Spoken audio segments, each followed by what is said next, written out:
Okay, so children, let us revise the chapter, the judiciary. Alright. So now, as you can see, firstly, I want all of you to turn to chapter number 16, page number 138. Today we are going to learn about the judiciary. Okay.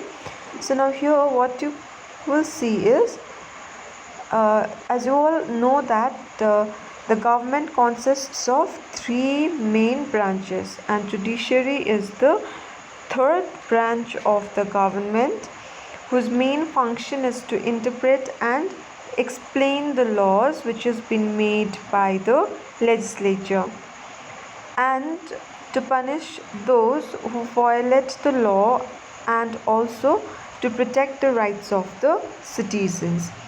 So now, legislature is the law making body, okay, and the work of the legislature is done by the judiciary because it interprets and explains the law. Okay, so now the judiciary in India consists of three levels. At the top of the judiciary, now judiciary also has to function, isn't it? There will be a procedure for judiciary to function. All right, so now for that reason it consists of three levels.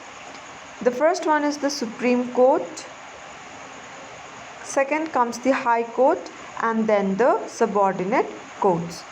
You may even underline the three levels of the judiciary.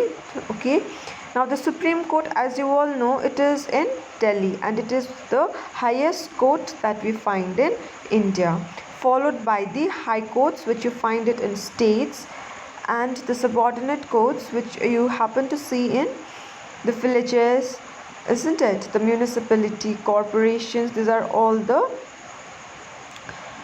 all comes under the subordinate courts. So let us move ahead with the Supreme Court.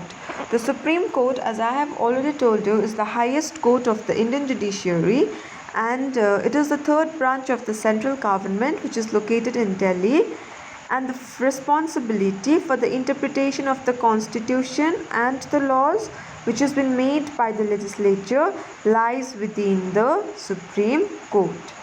Okay, and whatever decision is made by the Supreme Court, it is written over here also, its judgments are binding, which means that everyone should be obliged towards the decision. Whatever decision is made by the Supreme Court, everyone should be obliged towards the decision, and the decision is made by the judges. The another one is the composition and structure. The Supreme Court consists of the Chief Justice and 30 judges.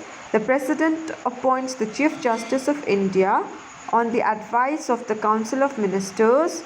The judges of the Supreme Court are also appointed by the President on the advice of both the Council of Ministers and the Chief Justice of India. So let us quickly let us quickly see the qualifications. The first of all, a judge of the Supreme Court should always be the citizen of India, and he or she should have served for at least 5 years, okay, in the court, and should have served as an advocate in a high court for at least 10 years. Now, as a high court, you find it in states, and should be a distinguished jurist in the opinion of the president. Terms of office, until they complete 65 years of age, they can give service to the court. After that, they will undergo retirement, okay, and he or she, whoever is the court judge of the Supreme Court, can only be removed on grounds of proven misbehavior, misuse of power, and incapacity. Okay, and even then, 2/3 majority, even if he or she does that, only if there is 2/3 of majority voting in both the houses of the parliament, a judge can undergo impeachment. Powers and functions. Now, jurisdiction is one, under which comes original jurisdiction, appellate jurisdiction, and advisory jurisdiction. Now see, the original jurisdiction means if you have a case and if you take it directly to the Supreme Court, then it has its original jurisdiction over the people, okay, regarding issues of importance to society at large. Now, appellate jurisdiction refers to the right of the Supreme Court to hear cases which are already given to the High Court, and if the culprit is not satisfied, or those whoever has filed a case, if he or she is not satisfied by the judgment which has been made in the High Court, then he or she can go and file that particular case in the Supreme Court. So that kind of jurisdiction, you may call it as appellate jurisdiction. Number third is the advisory jurisdiction, which means to advise the president or interpret laws for him or her, and a bill is passed by Parliament for a state legislature and may be referred to the Supreme Court by the president before signing. So advisory jurisdiction, over the word you see here, which just means to advise the president and to interpret the laws which is already made for him or her. The last one is the judicial review. The Supreme Court of India also has the power of judicial review.